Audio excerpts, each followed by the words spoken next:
ya bahwa mungkin sebelum perceraian ini terjadi sudah ada pembicaraan di belakang antara mereka berdua gitu, bahwa yang satu, saya selalu bilang kalau orang mau melihat ke depan dengan berhubungan tetap dengan orang yang sama, pasti dia harus ada sesuatu yang dijanjikan atau harapannya untuk kemudian ini terjadi perubahan, itu besar sekali dan itu yang akan dipegang. Tapi begitu sesuatu itu tidak ada, maka kan nggak pasti apakah akan terjerumus lagi atau tidak dengan karakteristik orang seperti itu yang dia sudah hidup untuk beberapa tahun berbarengan gitu. Jadi mungkin ada pertimbangan-pertimbangan bahwa kemungkinan analisanya salah, bisa saja mungkin setelah ini beres, tidak akan lagi terjadi. Tetapi kan karena dua kali di tempat yang sama kejatuhnya juga bikin orang jadi tidak yakin gitu. Karena kalau untuk berubah, proses belajar itu perlu kedewasaan loh. Gak semua orang dengan usia tertentu akan jadi dewasa, tapi dengan cara dia berpikir, saya nggak akan jatuh di tempat yang sama, saya kalau ada masalah kayak gini saya bisa mengatasinya dengan apa, tidak selalu harus kembali ke dalam narkoba dan sebagainya. Itu juga perlu keahlian dan kemampuan untuk melakukannya. Nah ini mungkin yang wanita sudah tidak melihat bahwa mungkin terjadi, makanya dia ya nggak yakin gitu. Berarti bisa dikatakan faktor utama ya ketidakyakinan Ibal ini karena kesalahan Amar tersebut. Bisa jadi karena orang kalau ngomong kan janji, tapi kan yang dia lihat track record selama ini perubahannya ada apa tidak. Kalau perubahannya tidak ada, kemungkinan dia lihat, dia analisis tidak ada, sementara dia punya anak dan sebagainya, dia takut mungkin akan jadi contoh yang tidak baik dan sebagainya. Jadi pertimbangannya banyak, dan bahwa mereka memutuskan untuk bercerai dan sebagainya itu pasti sudah ada pembicaraan di belakang layar dulu, nggak ujuk-ujuk langsung yang satu pergi ke pengadilan gitu. Iya. Apalagi kita juga mendengar kabar adanya orang ketiga nih Bunda, itu menjadi semakin menjadi pertimbangan juga nggak sih? Ya bisa iya, bisa enggak. Tapi saya kan nggak tahu apakah itu betul-betul ada apa enggak, atau sensasi orang yang mengatakan orang ketiga aja gitu. Jadi mungkin itu kalau diambil jadi betul-betul ya mungkin aja ada rasa males banget udah kayak begini, terus kemudian perilakunya di tempat lain itu juga seperti itu lagi gitu. Oke.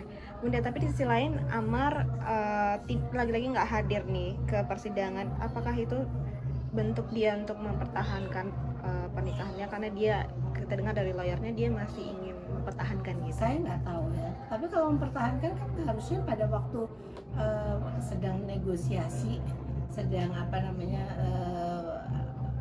mencoba untuk kemudian dirubah lagi itunya, kenyataannya bahwa kemungkinan untuk bisa hidup bareng lagi, itu harusnya kan ada untuk mengatakannya. Tapi kalau tidak ada, artinya ya sudah terserah lah gitu. Dan bukankah biasanya kalau di persidangan kalau tidak hadir akan mempercepat proses malah gitu, karena tidak ada lagi bicara untuk rujuk atau apa gitu, mediasi udah nggak ada lagi pasti gitu. Tapi Bun, beberapa kali kalau secara umum nih Bunda, kondisi seseorang yang lagi digugat cerai nih, kalau melihat dari sisi Amarnya itu seperti apa sih Bun? Apalagi dia juga kemarin baru terjerat masalah narkoba ini. Ya nggak nyaman lah, nggak nyaman, dan pasti ada rasa malu. Belum lagi kemudian kalau berpikir dia bukan hidup dengan dirinya sendiri lagi, ada anak. Jejak digital itu kan nggak bisa dibuang. Satu titik anaknya besar, anaknya diledekin di sekolah misalnya kayak gitu, anaknya bertanya sama ibunya atau pada orang lain, bapak saya dulu kayak apa sih gitu, lalu kemudian keluar lagi jejak digital gitu. Jadi ada banyak mungkin perasaan gak nyaman juga gitu, sehingga bikin kehidupannya juga tidak membuat dia menjadi punya selera gairah untuk kemudian melakukan sesuatu, mungkin untuk pergi ke persidangan dan sebagainya. Tapi kalau kita lihat dari sisi anak, itu lagi-lagi itu hal yang sangat disayangkan nggak sih Bun, dari untuk mempertahankan rumah tangganya? Ya saya kalau di dalam perceraian saya selalu bilang pertanyaannya ini sudah memikirkan anak nggak? Karena yang paling dirugikan tuh anak gitu, dan anak itu bukan benda mati yang bisa kemudian 3 hari di sana 4 hari di sini, karena itu juga tidak sehat untuk mereka. Dan misalnya kalau lagi ada di tempat ibunya, tiba-tiba dia aku mau main bola sama bapak atau ayah, boleh nggak itu terjadi? Dia pergi ke tempat bapaknya, karena kadang-kadang kalau ini saya udah 4 hari di sini, saya gabung nggak boleh ke sana gitu, itu kan merugikan anak. Jadi semua orang tua yang bercerai itu harus wajib untuk bertanya, apa yang akan saya lakukan terhadap anak saya ini, bagaimana nanti kehidupannya kelak, kayak gitu. Itu harus dipikirkan.